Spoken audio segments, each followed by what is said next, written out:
राधे राधे, हरे कृष्णा। आज के वीडियो का टॉपिक है कि शंख की प्राण प्रतिष्ठा कैसे करें। जब हम नया शंख लेकर के आते हैं तो उसे मंदिर में यूं ही नहीं रखा जाता है, उसकी प्राण प्रतिष्ठा की जाती है, उसको मंदिर में स्थापित किया जाता है। तो आज के वीडियो में मैं यही बताऊंगी कि शंख की प्राण प्रतिष्ठा कैसे करते हैं। एक्चुअली अभी कुछ टाइम पहले मैं भी शंख लेकर के आई हूँ, तो मैं प्राण प्रतिष्ठित कर रही थी, तो मैंने सोचा क्यों ना इसके ऊपर एक वीडियो बनाया जाए। लेकिन उससे पहले जान लेते हैं कि शंख का शाब्दिक अर्थ क्या है और हिंदू धर्म में इसका महत्व क्या है। शंख का शाब्दिक अर्थ है अशुभ को शांत करने वाला या अशुभ को शुभ में बदलने वाला। हिंदू धर्म में शंख की उत्पत्ति समुद्र मंथन के दौरान हुई थी। शंख दो प्रकार के होते हैं, वामावृत्ति और दक्षिणावर्ती। वैसे एक प्रकार का शंख और होता है जिसे गणेश शंख कहा जाता है, लेकिन मैं यहाँ पर वामावृत्ति शंख के बारे में ही बात करूँगी क्योंकि मेरे पास वामावृत्ति शंख है। वैसे मेन शंख जो होता है वो दक्षिणावर्ती शंख होता है, लेकिन वामावृत्ति शंख जो होता है वो उसमें भी लक्ष्मी माँ और विष्णु भगवान जी का वास होता है। दक्षिणावर्ती शंख जो होता है वो जहाँ पर भी रखा होता है उसके दर्शन मात्र से ही अगर आपका कोई काम बिगड़ रहा होता है वो भी बनने लग जाता है। जो दक्षिणावर्ती शंख होता है उसको बजाया नहीं जाता है, उससे स्नान कराया जाता है भगवान को। जैसे आप मंदिर वगैरह में देखते हो कि प्रतिमाओं को स्नान कराया जाता है शंख से, तो वो दक्षिणावर्ती शंख से कराया जाता है। यहाँ पे मैं वामावर्ती शंख की बात कर रही हूँ जो बजाया जाता है शुभ अवसरों पर, त्योहारों पर। तो हर त्यौहार और शुभ शुरुआत में शंख बजाया जाता है और ध्वनि ताजगी नई आशा का संचार करती है इसकी आवाज़। जो वामावर्ती शंख होता है ये कई लोग घर में रखते हैं क्योंकि ऐसा माना जाता है कि ये धन और समृद्धि लाता है। इसे धन के देवता कुबेर जी से भी जोड़ा जाता है। शंख भगवान विष्णु और देवी लक्ष्मी के साथ निकटता से जुड़ा हुआ है। भगवान विष्णु की छवि या जितनी भी पिक्चर्स उनकी होती हैं उनके पास आपने हमेशा एक शंख देखा होगा। ऐसा माना जाता है कि समुद्र मंथन के दौरान जो छठवां रत्न निकला था वो शंख ही था और उसके बाद में माता लक्ष्मी की उत्पत्ति हुई थी। इसीलिए शंख को माता लक्ष्मी का भाई भी माना जाता है।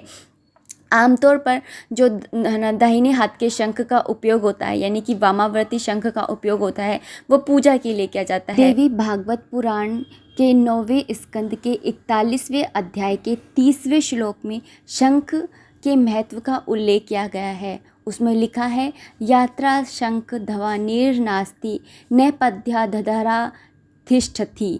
इसका मतलब होता है कि जहाँ शंख की आवाज़ नहीं होती वहाँ देवी लक्ष्मी नहीं रहती हैं। शंख की प्राण प्रतिष्ठा करने के लिए हमें पंचामृत की जरूरत होगी, जिसके अंदर दूध, दही, शहद, बूरा और गंगाजल मिला हुआ है। एक जल का लोटा, एक वस्त्र चाहिए, लाल रंग का हो तो अच्छा है, नहीं तो येलो भी ठीक है, पीले रंग का, और कुछ पुष्प, और साथ में उनको स्थान देने के लिए एक तांबे का या चांदी का या मिट्टी का भी आप कोई बर्तन ले सकते हैं, या फिर आजकल स्टैंड आते हैं तो वो भी ले सकते हैं, और पूजा की जो नॉर्मल सामग्री होती है वो। तो सबसे पहले हम उनको स्नान कराएंगे। पहले आप साफ पानी से ना धो करके ले आइए बाहर ही, फिर उसके बाद में एक पात्र के अंदर उनको फूल बिछा करके और उनको रख दीजिए, और रखना इसी तरीके से जिस तरह से मैंने रखा है। और उसके बाद में सबसे पहले आपको करना है प्रणाम, और उसको प्रणाम करने के बाद में और उनको फिर जल से स्नान कराना है पंचामृत से सबसे पहले।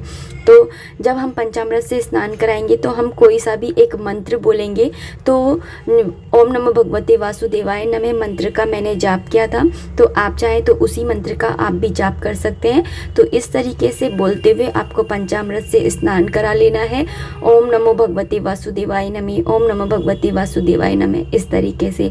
फिर उसके बाद में आपको एक दूसरा पात्र लेना है जिसके अंदर आपको शंख को रख देना है, और जो ये पंचामृत वाला जल है इसे आप साइड में रख दीजिएगा। तो ये वाला जो जल है इसे आप तुलसी जी के जो क्यारा होता है उसके अंदर डालाइएगा, और फिर उसके बाद में आपको साफ जल से स्नान कराना है, और वही ओम नमो भगवते वासुदेवाय नमः मंत्र का जाप करना है। क्योंकि इसके ऊपर शहद, घी ये सब कुछ लग जाता है, इसलिए आप हाथ से भी रगड़ करके साफ कर सकते हैं। फिर एक बार वापस से ये पानी जो है उसी में डाल दीजिए जिसके अंदर आपने पंचामृत डाला रखा हुआ था, उसी में आप इस पानी को मिक्स कर दीजिए। और फिर ये सारा पानी है ना तुलसा जी के क्यारे में डल जाएगा। और फिर उसके बाद में वापस से आपको ओम नमो भगवते वासुदेवाय नमः मंत्र का जाप करते हुए इनको स्नान कराना है फाइनली। और जो ये जल है इसके अंदर आप गंगा जल जरूर से मिला लीजिएगा। फिर उसके बाद में एक साफ़ कपड़ा ले लीजिएगा, टॉवल, और उसके बाद में उसे जो शंख है उसको पोंछ लीजिएगा, अच्छे से सुखा लीजिएगा मतलब कि। और फिर उसके बाद में आपको एक स्थान ग्रहण कराने के लिए तांबे का या चांदी का या आजकल स्टैंड भी आते हैं वो ले सकते हैं, या मिट्टी का पात्र ले सकते हैं। उसके ऊपर आपको लाल रंग का वस्त्र बिछाना है, लाल नहीं है तो आप पीले रंग का भी बिछा सकते हैं। उसके ऊपर थोड़े से फूल बिछा दीजिए और शंख को स्थापित कर दीजिए। और जो ये शंख है उसको इसी तरीके से रखते हैं जिस तरह से मैंने वीडियो में आप देख पा रहे होंगे, इसी तरह से आपको शंख को रखना है। आपको उल्टा नहीं करके रखना है, क्योंकि कई लोग होते हैं जो उल्टा रख देते हैं। तो रखने के बाद में आपको सिंदूर से साथिया बनाना है, या फिर आप एक अक्षरी मंत्र होता है वो आप लिख सकते हैं इस शंख के ऊपर, या फिर आप साथिया बना सकते हैं सिंपली। तो यहाँ पर मैंने साथिया बना लिया है। और साथिया को कभी भी कट करके नहीं बनाते हैं, ये तो आप सबको पता ही होगा। तो इस तरह से साथिया बना लीजिए। उसके बाद में आप रोली, हल्दी, चावल से इन शंख की आपको पूजा कर लेनी है। तो यहाँ पे मैंने हल्दी लगा दी है, उसके बाद में सिंदूर भी लगा दिया है, और फिर उसके बाद ही मैं अक्षत भी चढ़ा दूंगी। तो अक्षत का मतलब होता है जो चावल टूटे हुए नहीं होते हैं, वही पूजा में उपयोग में लिए जाते हैं। उसके बाद में आप कुछ भी मीठा बना सकते हैं, या फिर मिश्री है, बताशे हैं, इनका भी आप भोग लगा सकते हैं। थोड़े से पुष्प चढ़ा दीजिए भगवान जी का नाम लेते हुए, और मन ही मन में ओम नमः भगवते वासुदेवाय नमः मंत्र का जाप आपको करते रहना है।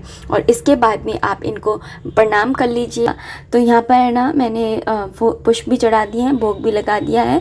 उसके बाद में मैंने इनको प्रणाम कर लिया है, और माता लक्ष्मी और विष्णु भगवान जी के प्रतीक मानते हुए इनको मैंने कहा है कि आप मेरे मंदिर में हमेशा स्थापित रहें, हमेशा रहें।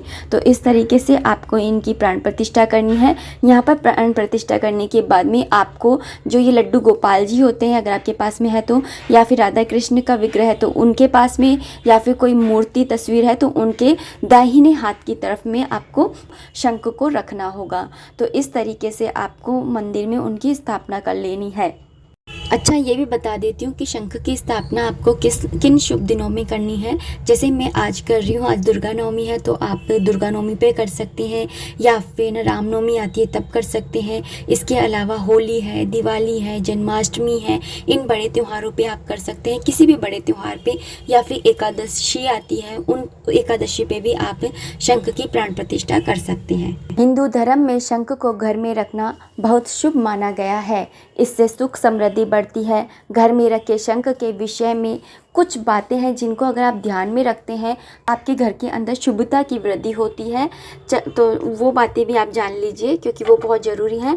शंख को पानी में नहीं रखना होता है, क्योंकि ये मिथ है कि शंख को पानी में रखना चाहिए, क्योंकि वो पानी से निकला था, तो पानी में नहीं रखना चाहिए। शंख को धरती पर भी नहीं रखना चाहिए। शंख को हमेशा एक साफ़ कपड़ा बिछा कर रखना चाहिए, मतलब कि एक आसन देना चाहिए। शंख के अंदर जल भरकर नहीं रखना चाहिए।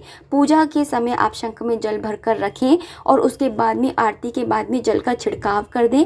इससे शारीरिक व मानसिक विकारों से मुक्ति मिलती है, साथ ही जीवन में सौभाग्य का उदय भी होने लगता है। लेकिन शंख में पूरे दिन भर के लिए आप जल भर के रख दें, ये नहीं करना है आपको। शंख को पूजा के स्थान पर रखते समय खुला हुआ भाग ऊपर की ओर होना चाहिए, जैसा कि मैंने आपको पहले बताया था कि किस तरह से रखना है। शंख को भगवान विष्णु, लक्ष्मी या बाल गोपाल की मूर्ति के दाहिनी ओर रखा जाता है, बाईं ओर नहीं रखा जाता है। शंख को माता लक्ष्मी का रूप माना गया है, इसलिए शंख को पूजन स्थान में उसी आदर के साथ पूजा जाना चाहिए जिस आदर के साथ भगवान का पूजन किया जाता है।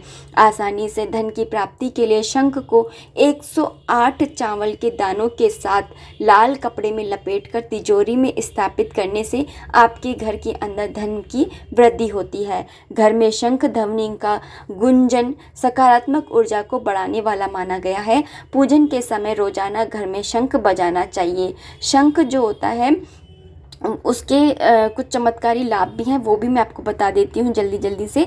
जिस घर में शंख की पूजा सुबह शाम होती है उस घर में धन धान्य की कभी कोई कमी नहीं रहती है। शंख की ध्वनि से वातावरण भी शुद्ध हो जाता है। शंख से घर के अंदर जितने भी वास्तु दोष होते हैं, क्योंकि हम कोई वास्तु विज्ञ तो है नहीं कि घर में कौन सा वास्तु दोष चल रहा है हमें पता नहीं चलता है, तो अगर आप शंख की ध्वनि करते हैं तो आपके घर से वास्तु दोष भी दूर हो जाते हैं।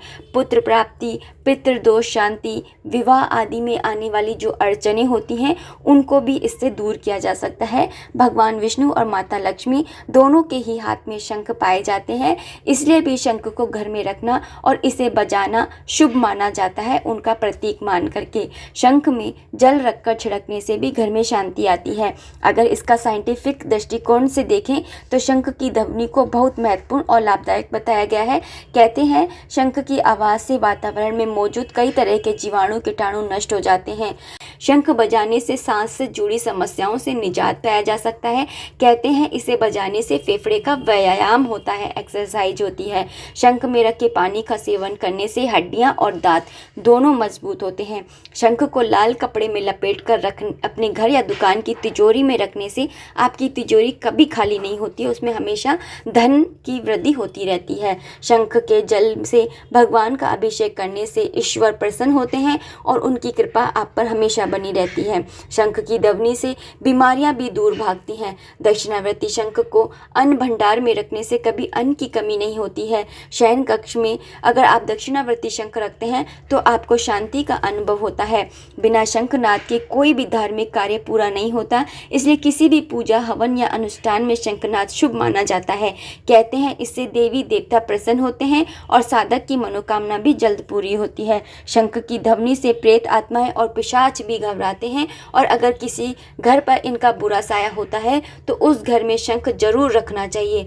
और कहते हैं कि कुछ लोग कहते हैं कि स्त्रियों को शंख नहीं बजाना चाहिए, लेकिन ऐसा नहीं है। जो शंख है वो स्त्रियां भी बजा सकती हैं, लेकिन बस इतना सा ध्यान रखें कि अगर जो प्रेग्नेंट होना चाहती हैं या जो प्रेग्नेंट हैं उन्हें शंख नहीं बजाना चाहिए। गर्भवती स्त्रियों को गणेश शंख में जल डालकर पीने से बहुत लाभ मिलता है, इससे उनकी होने वाली संतान स्वस्थ और निरोगी पैदा होती है।